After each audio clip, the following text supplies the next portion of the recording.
మళ్ళొకసారి మీ అందరికీ శ్రీ క్రోధి నామ సంవత్సర ఉగాది శుభాకాంక్షలు అండి. నా వర్క్స్ అన్నీ అయిపోయి ముగ్గులు పెట్టేసుకున్నాను, నైవేద్యాలు ప్రిపేర్ చేసేసుకున్నాను. ఇంకా ఫ్రెష్ ఫ్లవర్స్ తెచ్చుకున్నాను. మందారాలు బాగా పూస్తున్నాయి కదండి, అవి పెట్టుకుని ఇంకా పూజ కూడా చేసుకోవడం జరిగింది. ఇంకా ఈ షార్ట్ వీడియోలో మా ఇంటి ఉగాది సంబరాలని చిన్న బిట్ రూపంలో మీతో షేర్ చేస్తున్నాను. ముగ్గులు విధంగా పెట్టుకున్నాను. వంటలు వచ్చేసి మామిడికాయ పులిహార, నేతి బొబ్బట్లు, అలసంద వడలు, తర్వాత ఉగాది పచ్చడి అండి, వంకాయ బఠానీ మసాలా, మామిడికాయ తురుము పచ్చడి అండి.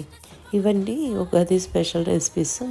మా లంచ్ అది కంప్లీట్ చేసేసుకున్నామండి. అన్ని రెసిపీస్కి సంబంధించిన వీడియోస్ని నేను ఆల్రెడీ పోస్ట్ చేయడం జరిగిందండి. చాలా బాగా వచ్చినాయి. వంటలన్నీ కూడా చాలా చాలా టేస్టీగా ఉన్నాయి. చాలా ఎంజాయ్ చేసాం అనమాట. కాసేపు ఫ్యామిలీ టైమ్గా స్పెండ్ చేసాము. కొన్ని పిక్స్ తీసుకున్నాము. వాటిలో కొన్నిటిని మీకు ఇక్కడ షేర్ చేస్తున్నానండి. మొత్తానికి ఉగాది 2024